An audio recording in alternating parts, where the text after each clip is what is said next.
Aqui fazer um convite ao Miguel, porque como relator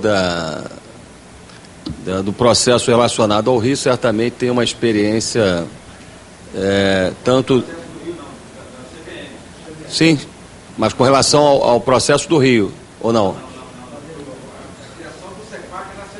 Ah, sim. Tá. Então, eu diria que não, eu diria que é melhor ainda, pô. Sem dúvida, depois eu vou orientar aqui, porque nós, além da estrutura da Secretaria de Urbanismo e Mobilidade, nós temos um grupo de trabalho que envolve a Procuradoria-Geral, a Secretaria de Fazenda, a Secretaria de Desenvolvimento Econômico, discutindo com o urbanismo outras dimensões necessárias à implementação do projeto. Então, vou aqui orientar a nossa secretária para depois fazer um contato e eu acho que a sua contribuição certamente vai ser muito positiva. Com relação às observações do Sérgio, eu queria aqui me somar à sua expectativa, demanda, né, que é a demanda e a expectativa com relação à linha 3 do metrô, né? Eu tive discutindo com a ministra Miriam Belchior e o ministro Aguinaldo na transição, quando da apresentação da Transoceânica e do Parque da Mobilidade de médias cidades. Niterói foi a única cidade contemplada no estado do Rio de Janeiro com recursos do governo federal para uma prefeitura no PAC de médias cidades, mas como todos vocês sabem, a presidenta Dilma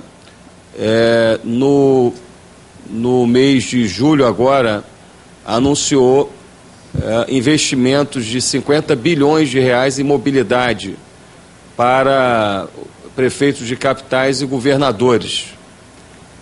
Nós corroboramos, reforçamos junto ao governo federal uma proposta apresentada pelo governo do estado com relação à linha 3. E eu não posso dar detalhes aqui, mas nos próximos dias mesmo, né? Eu diria que talvez nem nas próximas semanas, próximos dias, nós receberemos uma notícia muito impactante e importante com relação à linha 3 do metrô. Enfim, não posso falar mais do que isso. Com relação ao mergulhão, o problema, Sérgio, é que a administração passada não fez sondagem, não fez estudo do subsolo, não tinha, portanto, projeto executivo. E o que ocorre? Né? Isso porque o sociólogo virou quase que engenheiro nessa... Aqui no Rio, em Niterói, essas áreas praticamente são áreas aterradas. E o lençol freático, ele é muito próximo ao solo, né? E à superfície. E o que ocorre é que, como não havia sido feito um estudo do subsolo no traçado do mergulhão pela administração passada, quando eles furavam, a água subia e jorrava. Então eles não conseguiram fazer uma perfuração porque a água jorrava. E aí, como eles não tinham respostas, e a questão é essa, é incrível, né? Os engenheiros que estão trabalhando conosco classificam no mínimo como irresponsabilidade o que foi feito nessa obra. Como eles não tinham resposta, acabou prosperando o boato de que ali tinha um rio e que ali tinha uma pedra, mas na verdade não tinha nada disso. Ali não tinha pedra nem rio. Tanto que o projeto executivo que foi desenvolvido estabeleceu como uma das ações de projeto o rebaixamento do lençol freático. Então foram implantados aqueles pequenos dutos, drenos, né? e o lençol freático foi rebaixado, e a obra foi feita, a escavação foi feita em 3 meses, o terreno não tem nenhum alagamento, está completamente seco, porque os dutos, os drenos do rebaixamento do lençol freático foram muito bem sucedidos. E agora, como eu disse, 280 estacas raiz estão sendo implantadas, e além de tirantes para selar, né? Porque pela explicação que me deram, aquilo é como se fosse um submarino, né? E ele está sendo selado, e depois de selado, depois da concretagem, depois das estacas raiz, é possível tirar o dreno, é possível tirar o rebaixamento do lençol freático, e aí o mergulhão vai ser inaugurado e funcionar com toda a segurança. O estudo de subsolo, nós estamos trabalhando com a SEG, com a Ampla e com a Águas de Niterói, uma proposta para o estudo das redes subterrâneas de Niterói, e o Axel, junto com a Secretaria de Meio Ambiente, está incumbido de desenvolver um estudo de rios, canais na cidade, além dos programas de macrodrenagem. Nós contratamos o LINEC, que é um escritório de Portugal, não sei se vocês conhecem, muito reconhecido, porque nós temos 3 grandes problemas de macrodrenagem em Niterói. Inclusive foi feita uma obra nos últimos 10 anos que não foi concluída, do canal Santo Antônio, na região oceânica, onde houve um loteamento numa área de drenagem da lagoa para a classe média, né? E hoje, como nos últimos 10 anos, nas chuvas, no período de chuvas, essa região fica completamente inundada. Então, o LINEC está desenvolvendo um projeto, já me apresentou, sob a coordenação do Axel, um estudo para uma solução estruturante, uma solução cara, mas que vai dar solução a um problema histórico de macrodrenagem na região oceânica.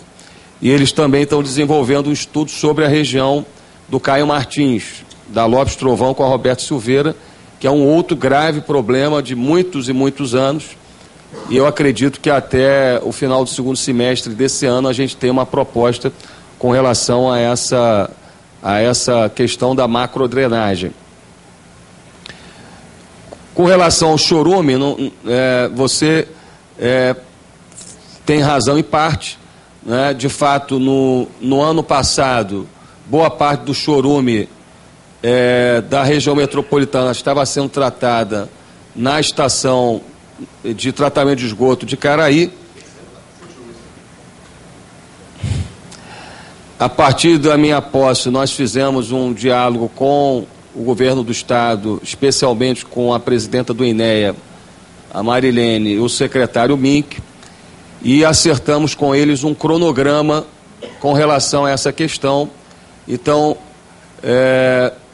de todo o volume que estava sendo encaminhado no ano passado, já houve uma redução de 35% que está sendo tratado na estação de Alegria e em outras estações da cidade. Então,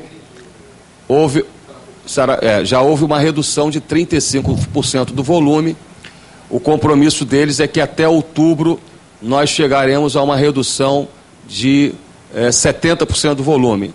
E ficaria, então, 30% com relação ao que era no ano passado. Eles estão cumprindo esse cronograma, porque a SEDAI está tendo que se adequar às diretrizes da área ambiental para fazer esse tratamento.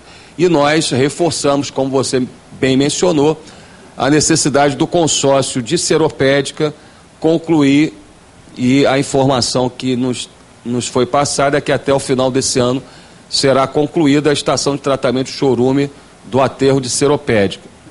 E, finalmente, eu não vou deixar de fazer o tratamento de chorume de São Gonçalo e Itaboraí, né? Até porque o lixo de Niterói está sendo jogado em São Gonçalo e Itaboraí, né? Está sendo depositado, porque nós decidimos concluir as atividades do lixão, que era um lixão do Morro do Céu, em Niterói, e hoje há um depósito de resíduos de Niterói num aterro muito bem constituído, segundo as normas e padrões internacionais, em Itaboraí, né? E outro em São Gonçalo. Nós estamos agora discutindo levar para São Gonçalo, porque vai reduzir muito o custo de operação da gestão do destino final de resíduos em Niterói. Então, evidentemente que o volume vai ser um volume muito pequeno. Com relação às questões relacionadas ao aterro, Salomão, vamos marcar aí, eu estou à disposição, porque realmente é uma questão que precisa ser esclarecida, né? Esse é um debate que vem há muitos anos, mas evidentemente que a nossa preocupação também é com a Baía de Guanabara, enfim, está fora de cogitação qualquer possibilidade de aterramento, né? Então, mas quero ouvi-lo, enfim, sobre isso. Nós estamos fazendo um esforço grande na restauração do patrimônio histórico. O Wagner, presidente dos Correios, já esteve lá 2 vezes em Niterói. Nós temos uma obra que está parada há 5 anos, que é a obra de restauração do prédio dos Correios, no centro de Niterói, que, presidente Francis, é o prédio mais bonito dos Correios no Brasil. É um prédio de mais de 100 anos e a obra foi retomada agora em janeiro e o presidente Wagner, que é meu amigo pessoal, me garantiu que em novembro a gente inaugura. E vai ficar belíssimo, vai ser uma espécie de centro cultural dos Correios, além da sede administrativa dos Correios para o leste fluminense. Então nós vamos ter ali cinema, bistrô, sala de exposições, como nós temos o Centro Cultural dos Correios aqui no Rio. Realmente a restauração está belíssima. Eu recomendo a quem for a Niterói observar, né, a restauração que está sendo feita. Nós estamos conversando com a Justiça Federal e com a Justiça do Trabalho. A nova sede da Justiça do Trabalho e da Justiça Federal na Amaral Peixoto, para consolidar ali uma espécie de corredor da Justiça, já que nós já temos ali a nova sede do Tribunal de Justiça em Niterói. Então nós vamos ter um corredor judiciário nessa região com investimentos da Justiça Federal, da Justiça Estadual e da Justiça do Trabalho. E o Shopping Plaza está fazendo um investimento grande de expansão, que já foi concluída uma parte agora no meio do ano e que será consolidado até o final do ano. Isso tudo junto com outros investimentos que nós estamos costurando, como, por exemplo, a duplicação da Avenida do Contorno, que também era uma questão mal processada desde que a Avenida do Contorno foi construída na década de 70. Não sei se todos conhecem, quem é do Rio, que vai para Búzios e para a região dos Lagos, aquilo ali é um verdadeiro funil, né? E é um problema de mobilidade para a região metropolitana e para Niterói, porque a Avenida do Contorno, em determinados dias e horários, engarrafa o centro, a Jansen de Mello, a Feliciano Sodré. Então, eu conversei muito sobre isso com a presidenta Dilma, com a NTT, e a obra foi iniciada em janeiro agora. Não sei se vocês já observaram, a duplicação da Avenida do Contorno já é uma realidade, toda a duplicação da Avenida do Contorno.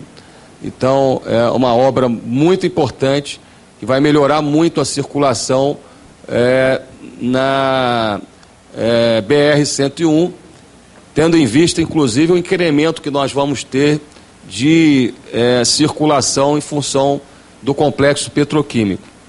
E, finalmente, a conclusão do arco metropolitano, que vai retirar boa parte do tráfego de pesado do eixo viário central da região metropolitana, notadamente da Avenida Brasil, da Ponte Rio-Niterói e de Niterói, né?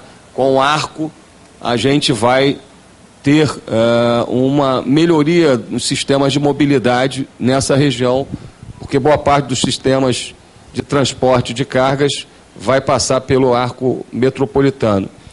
Com relação às questões que o Latigê colocou, Barcas São Gonçalo, nós estamos brigando por isso.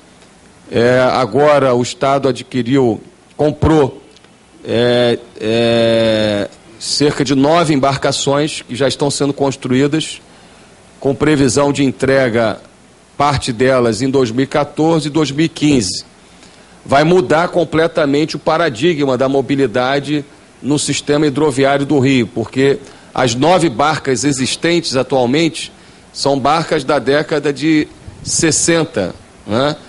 Nós vamos ter 9 barcas com capacidade de 2.000 passageiros e haverá uma mudança substantiva e uma melhoria substantiva do sistema hidroviário, apesar de ser uma concessão estadual. Eu, como prefeito de Niterói, tenho acompanhado, inclusive visitado obras de barca, acompanhado pessoalmente, porque a melhoria do sistema hidroviário é a melhoria da qualidade de vida da população de Niterói. Eu tenho estado em reuniões com o governo do estado, com a concessionária, até porque eu estou muito preocupado com a derrubada da perimetral. Eu tenho conversado muito com o Eduardo e ele adiou um pouco o cronograma e Barcas está alugando barcas, já alugou 3, agora em setembro chega mais uma e está sendo feita uma obra também, que é uma obra provisória na estação de Araribóia para melhorar o conforto dos passageiros naquela região. Eu estou em cima, me garantiram que em setembro essa obra vai ser concluída. Isso está previsto no contrato e a gente está... Bem, além da Transoceânica, nós estamos trabalhando aí, não para esse mandato, uma outra obra importante em Niterói, que é a Transniterói, que vai ligar o Largo da Batalha à subida da ponte, passando por cima da Ititioca, com 2 túneis que serão construídos ali naquela região de São Lourenço, saindo já na subida da ponte. É uma ligação importante, é uma estruturação que nós estamos fazendo, mas é uma obra com um custo superior, inclusive, à Transoceânica, que é uma obra de 330 milhões, essa é uma obra estimada em quase 500 milhões de reais, mas que já temos dialogado com o governo federal. Professor José Jairo, também eu queria solicitar à Verena que mantivesse contato, no sentido de buscar um contato mais próximo com a sua experiência na área de engenharia de tráfego. Nós fizemos algumas mudanças pequenas. Por exemplo, eu concluí uma obra que estava parada há 4 anos na Francisco da Cruz Nunes, em frente a uma concessionária chamada Raiasa, que era uma rodovia que ficou parada há 4 anos com poste no meio da rua. Eu concluí aquela rodovia em 100 dias, fiz o alargamento da Marquês do Paraná, chamei os operadores de trânsito que estavam nos gabinetes dos vereadores para irem para a rua,